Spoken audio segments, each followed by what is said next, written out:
दोस्तों, आज हम लोग क्लास 9 का द हैप्पी प्रिंस की कहानी के बारे में चर्चा करने जा रहे हैं। तो कहानी वीडियो के अंत तक बने रहें।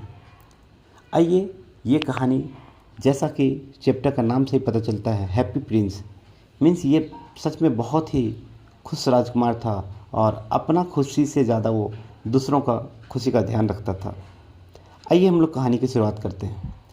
शहर के बीचों बीच एक बड़े से कॉलम के ऊपर सोने से, रूबी से, एक से कीमती कीमती चीज़ों से इसका स्टेचू बना हुआ था और ये शहर का आकर्षक का एक केंद्र था। ये स्टेचू बहुत ही आकर्षक का केंद्र था। अब एक दिन की बात है, एक चिड़िया जिसका नाम है स्वेलो, वो उड़ते उड़ते इजिप्ट जा रही थी। जब वह इजिप्ट जा रही थी तो जाते जाते रात हो जाता है। वह सोचती है कि शहर में हम अपना ठिकाना कहाँ बनाएं, कहाँ पे रुके, और वह उस हैप्पी प्रिंस के स्टेचू के नीचे रुक जाती है। जैसे वह रात में सोना चाहती है कि पहला बूंद उस पे गिरता है। वह सोचती है कि बारिश का तो दिन नहीं है, फिर बारिश क्यों हो रही है, आखिर ये ठंड का मौसम में बारिश क्यों हो रही है। वह ध्यान नहीं देती है। दूसरा बूंद गिरता है, अगल बगल देखती है, बोलती कहीं तो बारिश नहीं हो रहा है। जैसे तीसरा बूंद गिरता है उस स्वेलो चिड़िया के ऊपर, वो तुरंत ऊपर दिखती है और बोलती है कि ये हैप्पी प्रिंस, तुम क्यों रो रहे हो। हैप्पी प्रिंस कहता है,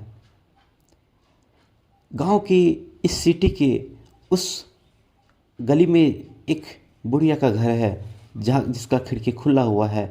उसका बेटा बुखार से तड़प रहा है। उसका बेटा संतरा मांग रहा है अपनी माँ को, लेकिन उसकी माँ के पास पैसे नहीं हैं और वह माँ उसको नदी के पानी पिलाए जा रही है। इसलिए मैं ये सारे दुख को देख करके मेरे आँख से आंसू आ रहे हैं। चिड़िया को बोलती है कि जाओ और जा करके तुम मेरी तलवार का रूबी निकाल करके उसको दे दो और इस रूबी को निकाल करके दे दो ताकि वो उसकी माँ उसका लिए संतरे ले आए।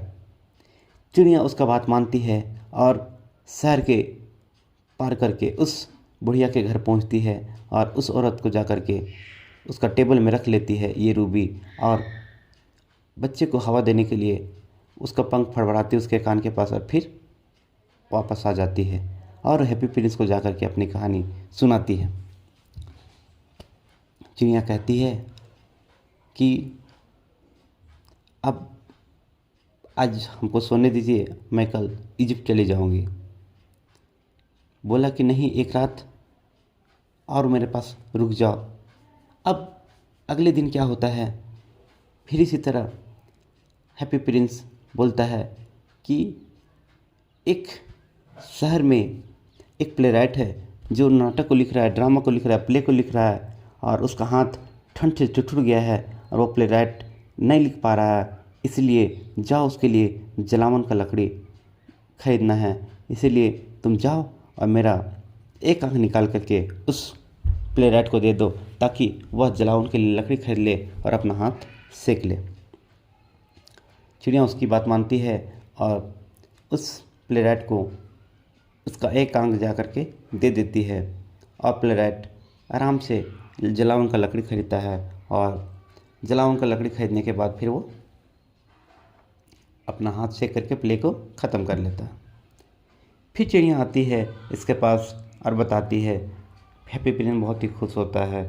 फिर अब आती है उसका दूसरा आंख का बारी। अब बोलता है हैप्पी प्रिंस कि शहर में एक लड़की है जो माचिस का डिब्बा बेच रही है और उसका माचिस का डिब्बा गटर में गिर चुका है और बेचारी वह बहुत ही रो रही है, बिलख रही है, इस तड़प रही है, इसीलिए क्योंकि वह घर जाएगी तो उसके पापा पैसे मांगेंगे, लेकिन उसके पास पैसे नहीं हैं। इसलिए जाओ और जा करके मेरा दूसरा आंख जा करके उसको दे दो ताकि वो पैसा उसके पास मिल जाए और उसके घर में डांट ना सुने। तब चिड़िया मना करती है कि नहीं, मैं आपको अंधा नहीं बना सकती। बोली कि जाओ, तुम अंधा बना दो हमको, तुम हमेशा तुम मेरे साथ होना, हमको कोई दिक्कत नहीं है, मैं जैसा बोल रही हूँ वैसा करो। चिड़िया जाती है और वह माचिस बेचने वाली लड़की के हाथ में एक आंख दे देती है, जिससे वो पाकर के काफ़ी खुश होती है और वह चिड़िया वापस आ जाती है। अब चिड़िया बोलती है, मैं कहीं नहीं जाऊंगी, मैं हमेशा आपके पास रहूंगी।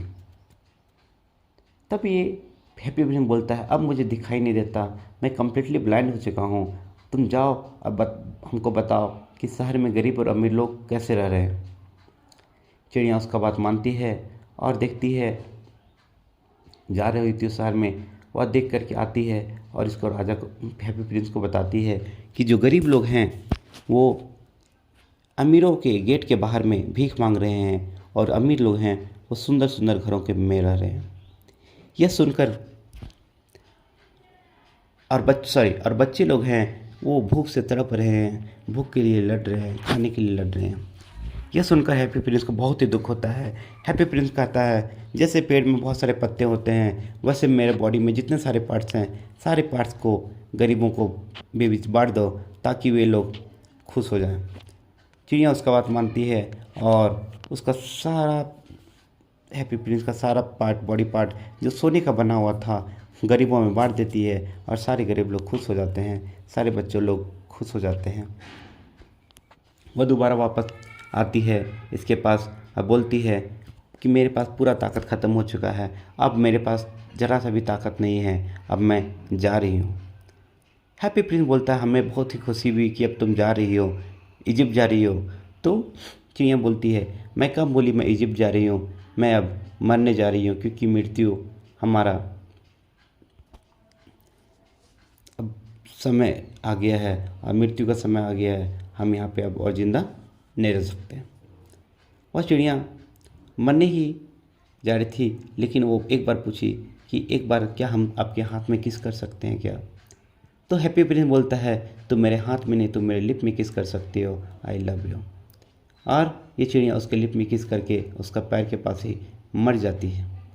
अगले दिन जब मेयर, गांव का मेयर शहर में टहल रहे थे तो देखते हैं कि हैप्पी प्रिंस का सारा पार्ट ख़राब हो चुका है, ना ही ये सुंदर दिखता है, ना ही यूज़फुल है। तो वह बाकी लोग को बोलता है कि जाओ इसको अब पिघला दो और इससे कुछ दूसरा सामान बनाया जाएगा। जैसे इसको पिघलाया जाता है तो बताया जाता है कि इसका एक लिडेन हट है जो नहीं पिघलेगा। तो क्या करता है, उस लिडेन हट को फेंक दिया जाता है और वहीं फेंका जाता है जहाँ पे उस मरी हुई चिड़िया को फेंका जाता है।